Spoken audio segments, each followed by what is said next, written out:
राज्यातील महिला केवळ पोस्टरवर सुरक्षित असल्याची खोचक टीका विधान परिषद विरोधी पक्षनेते अंबादास दानवे यांनी केली असून अक्षता म्हात्रे आणि यशश्री शिंदे या हत्या प्रकरणात तपास जलद गतीने व्हावा या मागणीसाठी ते नवी मुंबईचे पोलीस आयुक्त मिलिंद भारंबे यांच्या भेटीसाठी आले होते।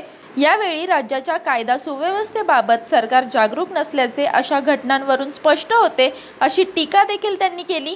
बेलापूर येथील अक्षता म्हात्रे आगसकर यांच्या मारेकरूला फाशीची शिक्षा देण्याची मागणी होत आहे, तर उरण येथे यशश्री शिंदे या तरुणीच्या हत्येवरून उरणमध्ये संतापाची लाट उसळली आहे। या दोन्ही घटनांच्या अनुषंगाने विरोधी पक्षनेते अंबादास दानवे यांनी सोमवारी नवी मुंबईचे पोलीस आयुक्त मिलिंद भारंबे यांची भेट घेतली।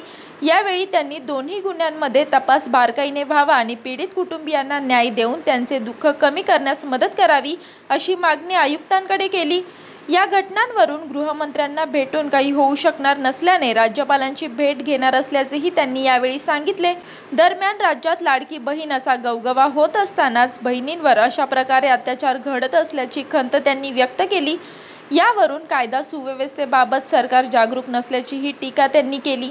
तर सरकार मजबूत असेल तर सगळ्या गोष्टी मजबूत होत असतात असे म्हणत सध्या केवळ पोस्टरवर महिला सुरक्षित असल्याची टीका त्यांनी केली। यावेळी अक्षता म्हात्रे यांच्या कुटुंबियांसह शिवसेना उपनेत्या ज्योती ठाकरे, किशोरी पेडणेकर, संजना घाडी, जिल्हा प्रमुख विठ्ठल मोरे, द्वारकानाथ भोईर, प्रकाश पाटील, सुमित्र कडू, सोमनाथ वासकर, प्रवीण म्हात्रे, संदीप पाटील, समीर बागवान, महेश कोटीवाले आदी उपस्थित होते।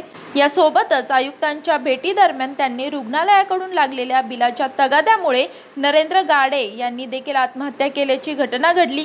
या प्रकरणी बिल वसुलीसाठी सक्ती करणाऱ्या केवळ कर्मचाऱ्यांवर गुन्हा दाखल करण्याऐवजी व्यवस्थापनावर देखील गुन्हा दाखल करून कारवाई करण्याची मागणी शिष्टमंडळाने केली। मी वर्षा काटेकर, योद्धा न्यूज, नवी मुंबई।